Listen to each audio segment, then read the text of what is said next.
Hello YouTube. This is going to be my first actual video for this channel. I'd like to mention a little bit about why I created this fitness channel and its uniqueness.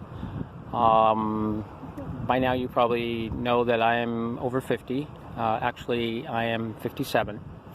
And I have been practicing yoga. I've been involved with things that have to do with life extension probably a good 20 plus years, I guess. Started kind of early, eating the right foods, taking the right supplements, hydrating as much as possible. If I had to give one fitness hack, it would have to be hydration. Hydration is so important. It's true what's been said that dehydration is the enemy. It will literally suck you dry, and you need to consistently stay hydrated, especially when you're working out. When you're doing yoga, fitness routines, you definitely want to stay hydrated as much as possible. I guess I can take these off. I don't have the sun directly on me. It's actually 80 something degrees outside right now in our motorhome, which we're trying to you can see it right here in the background, trying to avoid having to use the AC because we're keeping the AC for the dog days of summer. It's good 90 something, but we're using fans and we're staying cool. And in case you didn't know, I'm here on the Texas Gulf. So anyhow, the various routines that I do, I think basically kept me looking young, feeling young. For me, it's about basically trying to stay as fit and young as possible. I don't have a six-pack, but I do have pretty much a flat belly. One thing that I would say, if anybody wants to essentially keep track of their progress, you should get yourself a fitness caliper so you can measure body fat, measure BMI. Especially over age 50, because that starts becoming a bit of an issue. I'll give you a nice background here. There's some seagulls over here in the pond. I don't know if you can see that. Probably should have started out here. And, it's very important to keep track of your progress, because if you don't keep track of your progress, you lose your motivation. And motivation is a very important thing that people need to have. Without motivation, why bother exercising? Why getting up? Why get up and do the exercises? And if you don't know if you're making any progress, and you need to be making progress. So mobility for a lot of people, some people, I don't want to say a lot of people, can be an issue, and so low impact is a really good way to go. There are actually, for yoga, there's actually chair yoga that people can do if they're wheelchair bound, or they're just like my mother, who doesn't have the opportunity to become too mobile very often. My mom's in her 80s or something.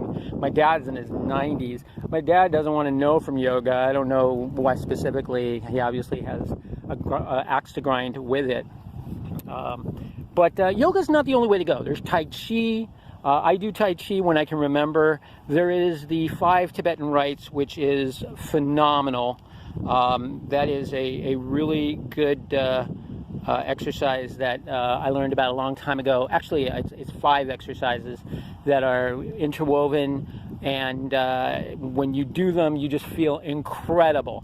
If you believe in something called chakras and aura and all that good stuff, then you'll understand why this is so phenomenal, because what it does is it takes your chakras, where most people's chakras are spinning in reverse, it takes the chakras and it starts spinning them in the other direction like they're supposed to be. When your chakras are spinning at the proper speed and the proper direction, you will feel phenomenal. And after I've done these, I feel incredible, and I feel like, wow, I feel like I'm in my 20s when I've done these. And I will put a link.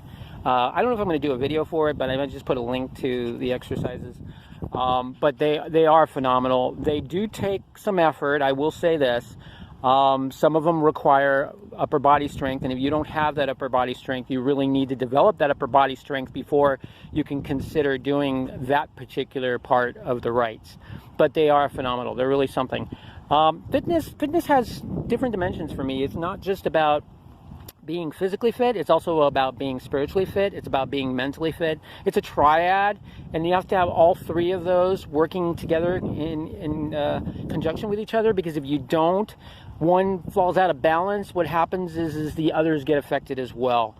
I'll give you an example. If you're not feeling well emotionally, you're more than likely not going to be feeling well physically, and spiritually you start having your doubts and whatnot, and it's just, they affect each other in interchangeable ways. So it's very important to be able to be physically, mentally, and spiritually fit. And you can't put a priority on one or over the other. You have to try to keep it balanced if you can. Some people say, oh, I just go to the gym and I just work it out and and that's the way I feel good about myself. And okay, well, God bless you, and if that's what you want to do, great. If it works for you. For me, that doesn't work. I don't go to the gym. I haven't been to the gym in over 30 years. The gym for me is taboo because I have sensitivity to fragrances. Like right now, I'm actually breathing some perfume that's coming from like the laundry room or something, and it bothers me, and for me to be in a enclosed environment with people who are wearing, Axe and wearing various other kinds of types of neurotoxins is essentially what it breaks down to. If I had to give one tip as far as being well and staying healthy and keeping your body healthy, it would be to stay away from things that have neurotoxins in them. And if you don't know what that is, you can go to my wife's blog. It's wholeearthmama.com, and there's a link in the description, and there's also a link in the upper right corner. I don't have a website as of yet. I'm looking into that. But you can find all kinds of information about that. She talks about that. And that's one of the best things you can do in your life, is to just chuck that to the side if you already have it in your system. And you really need to be aware of not just what you put in your body, but on your body, because your skin is the biggest organ in your body, and it absorbs everything. And it's going to affect your liver, it's going to affect your kidneys, it's going to affect your spleen, it's going to affect your heart eventually. It's really not worth being exposed to it. I mean, I'm not saying, hey, become a shut-in and don't go anywhere and avoid it. No, I'm saying don't use it. I'm just saying don't use it. Don't patronize these companies like P&G. I'm not going to really say ones who make these products. Okay, don't patronize them. Vote with your dollar.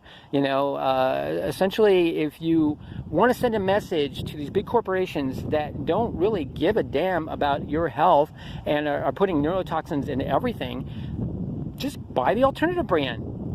There's plenty of alternative brands out there. I buy them all the time. I'll recommend some. Because this is part of being fit and healthy. This is part of longevity. This is part of life extension. Because the other way, you're going to wind up like everybody else, on schedule, in the hospital or in the morgue. And this is something that I have been talking with people about for some time now. Some people get it, some people don't. So it's very important that you start thinking in terms of purification. Start thinking in terms of, thinking in a manner that is more befitting to your temple, because your body is your temple. And, you don't treat a temple or a church with, garbage. You don't throw garbage into it. You respect it. And so you got to respect your body. That's the way I see it. And that's the way I've been thinking over 30 years. Respect your body, treat your body like a temple, and your body is going to treat you well as well.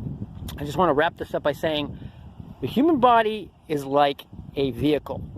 And like any vehicle, if you put bad additives, you put bad fuel, you put bad things into it, you will have eventually a broken down vehicle. And it's the same thing with the body.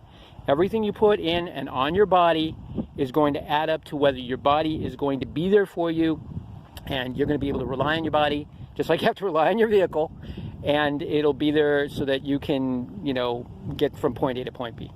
So other than that, I can't really think of anything else. This may have been a little long. I was hoping to be, what do we at here? Can't see. I'm not really sure. Yeah, it's probably a little longer than I expected it. I tend to ramble on sometimes. So I'll be posting some other tips and hacks and whatnot. Probably try to get a little bit of footage of me doing the 5 Tibetan rites, and anything else that might be of interest. So if you have enjoyed this information and you find it beneficial, please support the channel by liking the video and subscribing, and tell others as well, especially because there isn't a lot of content like this. And if you enjoy the content and you want to see more, please do like and subscribe. So I will see you in the next installment of whatever it's going to be. Thanks.